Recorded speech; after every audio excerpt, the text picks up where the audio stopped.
Kaboom of Doom. Po was the legendary dragon warrior. He and the Furious Five protected the Valley of Peace with their awesome kung fu skills. One day, when a group of wolf bandits attacked a village, Po and the five went to help. As Po fought both wolves, he spotted an eye-shaped symbol on the wolf's uniform. Suddenly, a strange vision flashed in his mind. He saw tiny panda hands reaching for a panda mother. Po was distracted and the wolf bandits escaped. The five gathered around their friend. "What happened?" Tigress asked. Po shook his head. "I don't know." Po couldn't stop thinking about his childhood memory. He went to his father's noodle shop. "Dad," Po said, "where did I come from?" Mr. Ping decided it was time to tell Po the truth. "You might have been kind of adopted," he said. Mr. Ping pulled out a radish basket. "You came from this," he said. "Years ago, I went out to the back to where my vegetables had just been delivered, only there were no radishes, just a very hungry baby panda." Po was shocked. He couldn't believe his parents had left him. "Your story may not have a happy beginning," Mr. Ping said, "but look how it's turned out. You've got me. You've got kung fu. You've got noodles." But Po wondered if that was enough. Meanwhile, many miles away, a peacock named Lord Shan arrived in Gongmen City, where his family had ruled long ago.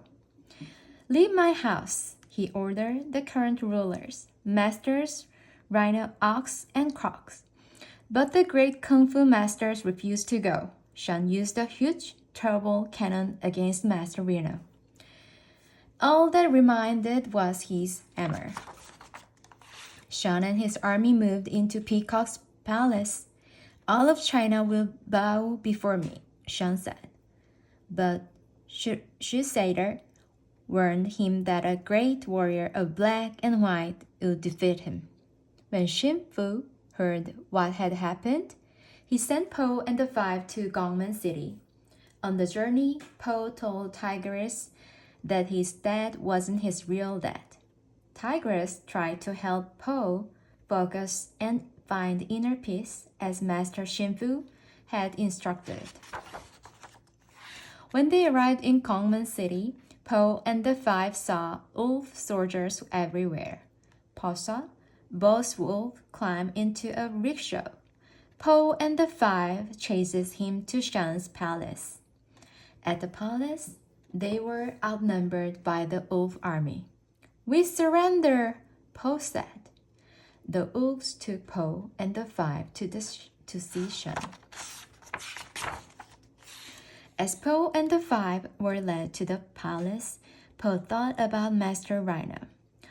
What could Shan have that would defeat Kung Fu? Po had a plan. But first, he had to face his old enemy, stairs. Finally, with the help of a massive gorilla, Po entered Shan's throne room. Shan was waiting for his guest. A large cannon stood beside him. Shan instructed his guards to light the cannon. Mantis was out of his cage. He put out the cannon's fuse as Viper freed Po and the five. Finally, Po faced Shan. Then he saw Shan's feathers. A red eye! Po had another vision. Shan had been there the night Po's parents left him. With Po distracted, Shan jumped out the window and raced across town to the fireworks factory. He aimed rows of cannons at the palace and fired. The palace collapsed in flames. Po and the five escaped just in time. The five were upset. Tigress demanded that Po tell them the truth. You had Sean, she said. What happened? Po told his friends about the red eye and his memories. Tigress understood, but she wanted Po to stay safe. She told him to stay behind while the five battled Sean. The five set off for Sean's fireworks factory. The place was crawling with guards, so they set up a careful plan of attack. Po had gone to the fireworks factory too, and he had found Sean. The peacock laughed. Your parents didn't love you, he told Po. Then Sean lit a cannon. Kaboom! Po was blasted out of the factory. He landed in a river where Susader rescued him. The old god was very kind. She wanted to help Po remember his past. Long ago, Po had lived in the panda village with his parents. It was a peaceful, happy place until Susader read Sean's faith. She had told the peacock that a panda would stand in his way on his path to glory.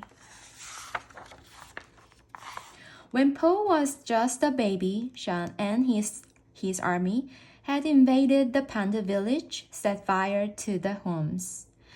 Now Po understood. His parents hadn't abandoned him. His mother had hid him in the radish basket to save him.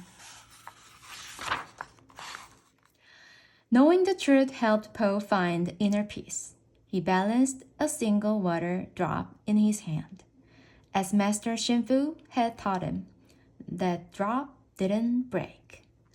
Po raced back to Gongmen City. Together, he and the five were ready to take on Sean and his army. Master Shinfu and Kung Fu masters came to help with the battle. Po used Shinfu's lesson on inner peace to catch the cannonballs fired by Sean. Then he launched them back at the peacock and his army. Soon, Sean and his cannons were destroyed. Po returned to his father's noodle shop. His father was waiting for him. I know who I am, Po told his dad. I am your son. Mr. Ping hugged his son. Then they went inside to cook noodles together.